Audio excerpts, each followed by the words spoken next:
Good morning. Welcome to Morning Moments. I am so glad that you came and joined us today.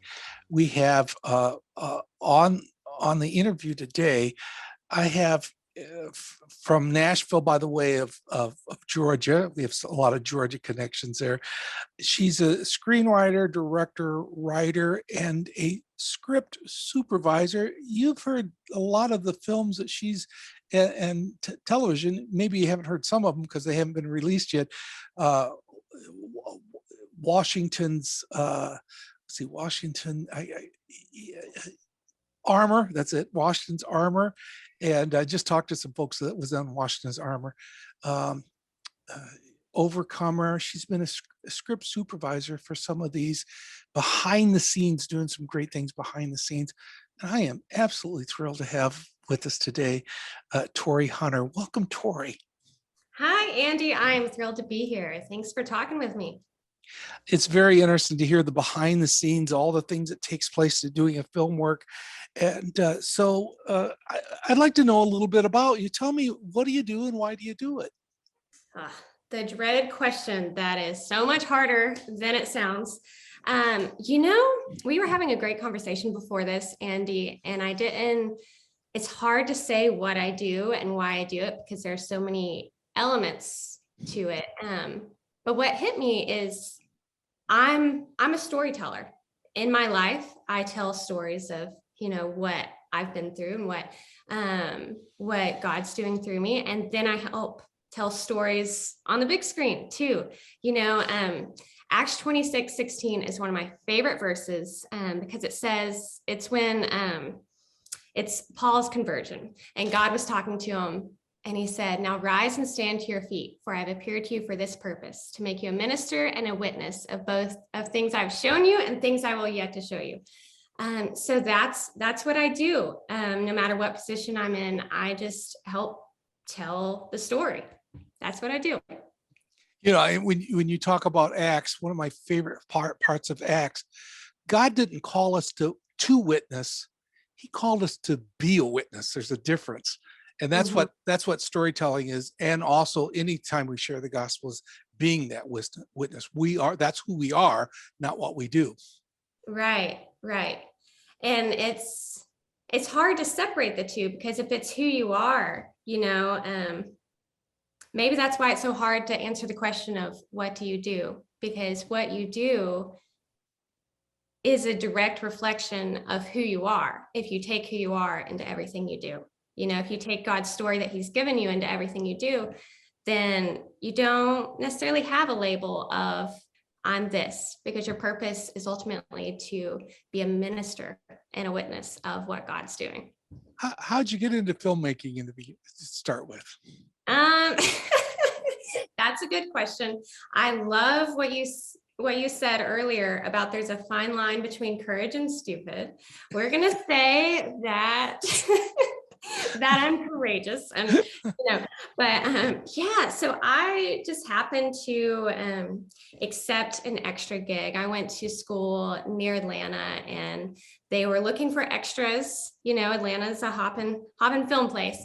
And so I had never been a part of a film, and I thought at the time I would just be a teacher and a coach one day. And then I stepped on set and it's like everything within me clicked. And I just knew this is where I want to be. I don't want to say it's what I was created to be because I think I'm created for so much more, but it's where my gifting and talents aligned in a super exciting way where I felt like God was saying, this is where I want you to be.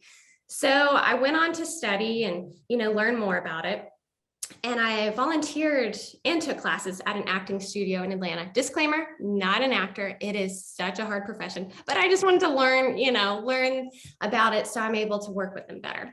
And so I was helping at a casting and I stayed late, and the people who were holding the casting just happened to invite me to dinner with them because I was there. And it just happened to be the Kendrick brothers and their team as they were preparing for their film Overcomer.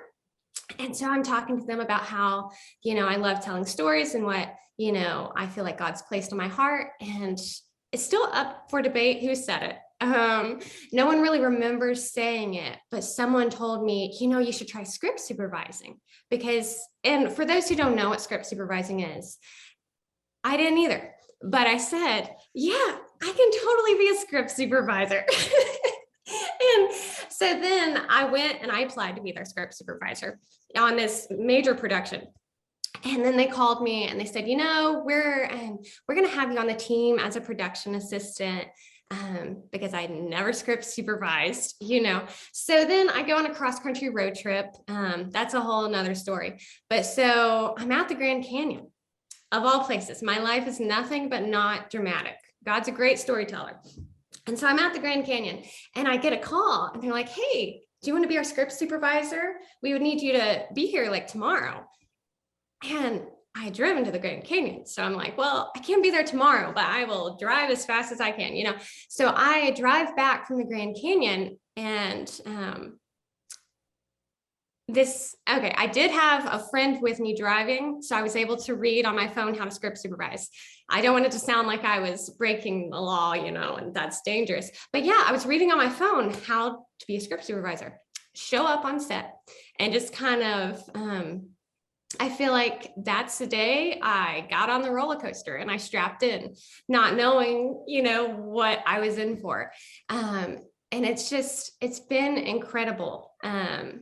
And I didn't know what script supervisors did at the time, but that was the wisest thing anyone could have told me, because you are helping tell the story in such a unique way. It's a department of one. It's the only department, of one on set. And it's just been an incredible, refining and rewarding experience while I grow in the desires that, God has given me for dreams for the future.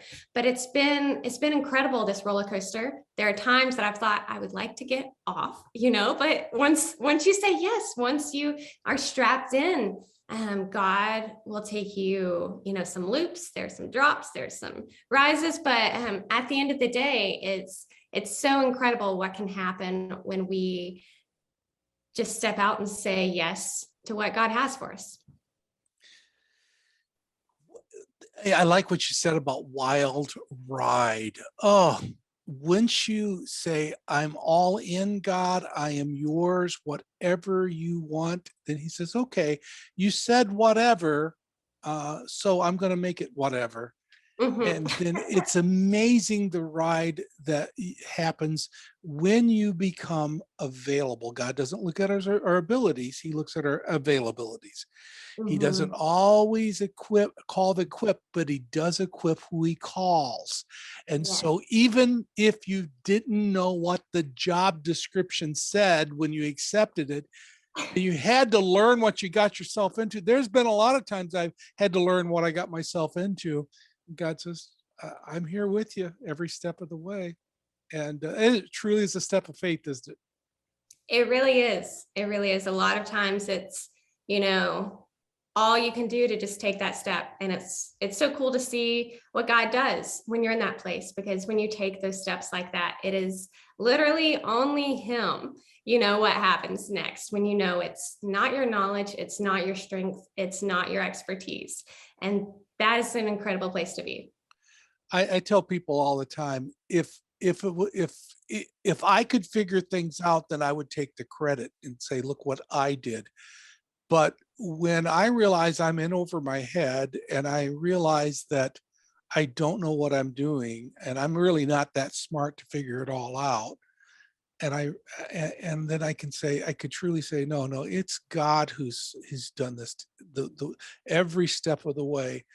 And folks, when you surrender, some of you are hanging on to careers and hanging on to dreams so tightly that God has no chance of changing it. Let it go, folks. Just give it to him. When you let it go, he says, now I could guide you now that you've let it go. You can't fix your career, just to let you know. You can't fix your marriage. You can't fix your kids. You can't fix your job. You need divine intervention to do that. And say, God, it's all yours. I'm all in and I'm all yours. And when you do that, amazing things are going to happen. Down below, uh, after this interview, I'm going to put down in the comment section Tori's accomplishments, what she's done so far, and so that you could also look to see what God's about to do for her, because I believe God's going to do some great things for her. So you could see her credits, but you could also see how to get a hold of her. Some of you are going, I like her heart. She's got to be on my set. And there are some of you that are looking for the right person to be on your set, or to be able to, you're going, that's the person I need right there. I believe that people are watching this for a reason. And sometimes when you see an interview like this, maybe it's for you and maybe it's for somebody else. You may need to pass this interview on to somebody else if you would. More important than any of that, when this interview is over, I want you to stop and pray for Tori Hunter, and that God would bless her and continue to use her in a way that we would never believe. I do believe the scriptures say we are born for a time such as this. And God's got a plan, a purpose, and a hope for her, just like he has a plan and a purpose and a hope for you today, if you'll just reach out to him. God knows your heart. It's up to us to hear his voice. Tori, thank you so much for joining us for Morning Moments. Thank you so much for having me, and thank you for your prayers. And I feel like I just got a word from you, a little sermon there. Thank you so much for your words of wisdom that you're sharing. You're welcome. Thank you for joining us for Morning Moments. And if you would, please keep coming back.